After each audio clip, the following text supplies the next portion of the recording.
जय श्री राम मित्रों, आज हम बात करेंगे महारथी कर्ण और महारथी सात्यकी के बीच हुए युद्धों के बारे में। जानेंगे कौन किस पर हावी रहा और अधिकांश युद्धों में कौन जीता। कर्ण और सात्यकी का पहला युद्ध 12वें दिन हुआ। अर्जुन, भीम, अभिमन्यु, सात्यकी, नकुल, सहदेव और धृष्टद्युम्न जैसे महारथी एक साथ अकेले कर्ण पर टूट पड़े। इन महारथियों का झुंड कर्ण पर हावी हो रहा था कि तभी दुर्योधन, द्रोणाचार्य और कृपाचार्य के साथ कर्ण की सहायता के लिए आ जाते। अब कर्ण घातक तीर बरसाने लगे। तब कर्ण के तीरों की बारिश से अन्य महारथियों को सात्यकी के प्राण बचाने पड़े थे। कर्ण और सात्यकी का दूसरा युद्ध 14वें दिन होता है। इस युद्ध में सात्यकी का पलड़ा भारी रहा था, पर फिर भी वह कर्ण को पराजित नहीं कर पाया था और सिर्फ एक बार भगवान श्री कृष्ण के दिव्य रथ उसके पास था, वह कर्ण को रथहीन कर पाया था। इसके बाद वह कभी भी कर्ण से अकेले युद्ध कर पाने का साहस नहीं कर पाया और हमेशा झुंड में आया। 14वीं रात्रि के युद्ध में भी 16 पांडव योद्धा एक साथ कर्ण से लड़ने आए। वह 16 एक साथ कर्ण पर टूट पड़ते हैं। तब कर्ण ने सात्यकी को ऐसा तीर मारा कि वह कांपने लगा, मानो जैसे कोई भूकंप हुआ हो, और सभी पांडव योद्धा सात्यकी के साथ वहां से भाग खड़े। कर्ण और सात्यकी महाभारत युद्ध के 16वें दिन एक दूसरे के सामने खड़े थे। उस वक्त कर्ण अर्जुन पर हावी हो रहा था और अर्जुन को घायल कर रहा था। तो उस वक्त सात्यकी एक बार फिर झुंड में कर्ण पर आक्रमण कर देता है। झुंड में पांडव योद्धा कर्ण पर टूट पड़ते हैं, पर ये योद्धा कर्ण पर असली बाणों से ज्यादा शब्दों के तीर चलाते दिखाई देते हैं। उसे जाति और वर्ण की गालियां दी जाती है, पर महारथी कर्ण इन सभी को एक तिनके की भांति भगा देते हैं और रण क्षेत्र में सिर्फ अर्जुन और कर्ण ही रह जाते हैं। 17वें दिन संपूर्ण कुरुक्षेत्र ने कर्ण का असामान्य पराक्रम देखा।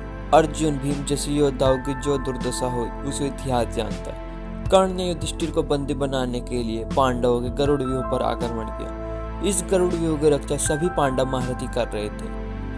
कर्ण सभी योद्धाओं से युद्ध करता है और गरुड़ व्यूह को तोड़ देता है। पांडवों के सारे महारथी व्यूह का द्वार छोड़कर भाग जाते हैं और सात्यकी भागने वालों में सबसे आगे था। गरुड़ व्यूह में प्रवेश करने के बाद महारथी कर्ण राजा युधिष्ठिर पर आक्रमण कर देते हैं। सारे पांडव योद्धा जो कर्ण के तीरों से जान बचाकर भागे थे, अपने राजा की रक्षा के लिए हिम्मत जुटा लेते। सभी मिलकर एक पल के लिए महारथी कर्ण को रोक भी देते हैं, पर जब कर्ण के तीर गति पकड़ते हैं तो सात्यकी, भीम जैसे योद्धाओं के बीच में खड़े हुए राजा युधिष्ठिर का कवच को फाड़ देते। कवच को टूटा देख राजा युधिष्ठिर भागने की कोशिश करते हैं। तब कर्ण उसे पकड़ लेते हैं, पर राजमाता कुंती के वचन के कारण उसे जीवन दान दे देते हैं।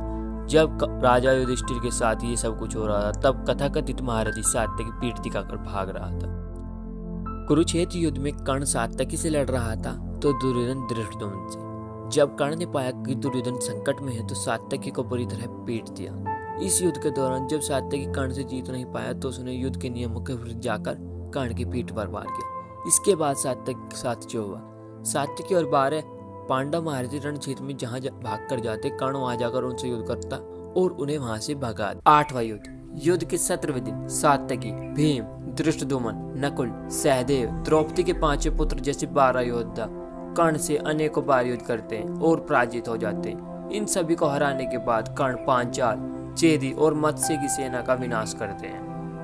मित्रों, हमने अपनी इस वीडियो का वृत्तांत बोरी क्रिटिकल एडिशन की महाभारत से लिया है। आपको हमारी दी गई जानकारी अगर अच्छी लगे तो हमारे YouTube चैनल को सब्सक्राइब कीजिए और साथ ही कमेंट बॉक्स में ये भी बताइए कि सात्यकी और कर्ण में से कौन सा योद्धा ज्यादा श्रेष्ठ था।